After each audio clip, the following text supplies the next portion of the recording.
কক্সবাজার জেলা পরিষদের একজন নিম্নমান সহকারী আছেন, ওনার নাম হচ্ছে রেজাউল করিম। রেজাউল করিম ওনার কাছ থেকে ঘুষ বাবদ 3 লাখ টাকা দাবি করেন আর কি। তো ওনার কাছে তখন 3 লাখ টাকা ছিল না, 50,000 টাকা মাত্র তখন দিতে পারেন।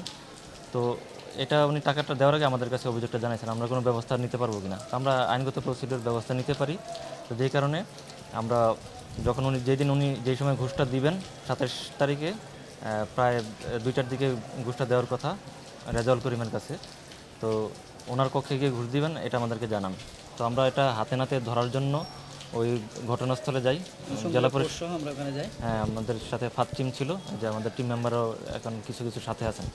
তো এখানে যাওয়ার পরে আমরা হচ্ছে আসামির কক্ষে লক্ষ্য করি যে এখানে ঘুষ লেনদেন হচ্ছে, কিন্তু যতক্ষণে আমরা তাকে ধরতে যাই ততক্ষণে 1 নং আসামি হচ্ছেন যে রেজাউল করিম, তিনি বের হয়ে চলে যান আর কি। তো 2 নং আসামি যিনি ছিলেন তার কাছে তিনি যখন টাকাটা যখন গুনতেছিলেন তখন হচ্ছে আমরা টাকা গুনে বের হয়ে যাওয়ার সময় হাতে নাতে আমরা তাকে ধরি আর কি। সরেজমিনে গিয়ে এখন বর্তমান যিনি আসামি হাজতে আছেন আমরা তার কাছ থেকে টাকা সহ তাকে গ্রেপ্তার করে নিয়ে আসি। যাকে আমরা গ্রেপ্তার করতে পেরেছি উনি হচ্ছেন 2 নং আসামি।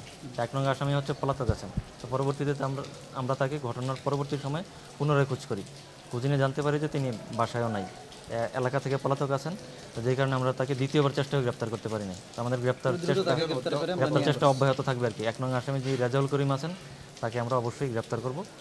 তারপর হচ্ছে আমাদের মোটামুটি যে প্রসিডিউর বাকি থাকে, আইনগত ব্যবস্থা নেওয়ার বাকি থাকে, ওইটা আমরা নিব। আপাতত আমরা মাত্র 2 নং আসামিকে গ্রেপ্তার করতে পেরেছি আর কি। এবং 50,000 টাকা ঘুষ লেনদেনের যেই অভিযোগটা ছিল এটা আমাদের হচ্ছে ট্র্যাপ কেসের সময় এটা সত্য প্রমাণিত হয়, আমরা হাতে নাতে ধরতে পেরেছি, যে কারণে হচ্ছে তাকে আমরা গ্রেপ্তার করি আর কি। হ্যাঁ, অবশ্যই অব্যাহত থাকবে। এটা আমাদের একটা চলমান প্রক্রিয়া, আমাদের কার্যক্রমের এটা হচ্ছে ভাইটাল পার্ট, এটা অবশ্যই চলমান থাকবে, পরবর্তীতে চলমান থাকবে। আপনাদের সহযোগিতা দরকার, আপনার যে কোনো জায়গায় কোনো তথ্য পেলে আমাদেরকে জানানোর অনুরোধ রইল আমাদের। আমি মূলত কুতুবদিয়ার খৈয়ারবিলে আর কি, ওই মানে জেলা পরিষদের পরিত্যক্ত জায়গায় জেলা পরিষদের অনুমতিক্রমে আমি 6টা দোকান করি।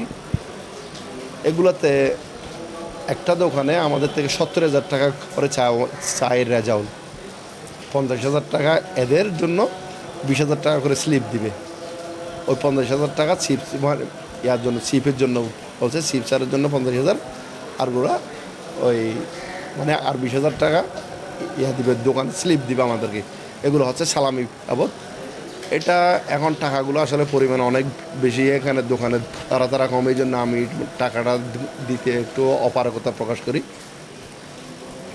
যার কারণে ওনারা আমাকে দোকান ভেঙে দিবে এরকম যেরকম যখন হুমকি দিচ্ছে আমি অপারগ হয়ে আমি বিষয়টা ইয়ার কাছে জানাইছি, দুদকে একটা অভিযোগ করি। দুদকের কেউ না অভিযোগ করার পরে আমি ওই দিন মানে ওনার কাছে 3 লাখ টাকাগুলো দেওয়ার জন্য যাই। 3 লাখের মধ্যে 50,000 টাকা ওনাকে ক্যাশ দিই। টাকাগুলা ক্যাশ দিয়ে উনি টাকাগুলো নিয়ে সাথে সাথে কামরুল হাসানকে দিয়ে দেয়, দিয়ে বলছে কামরুল হাসান এগুলো একটু গনে তোমার কাছে রাখো। বলা যায় না, আরগুলা ওই কুতুবদিয়ায় ইয়ে আছে মাহমুদুল করিম আমার ছোটো ভাই, ওর কাছে দিবা বাকি 2.5 লাখ টাকা।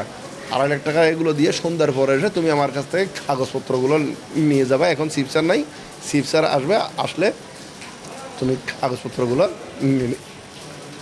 নিবে, এটা আর কি।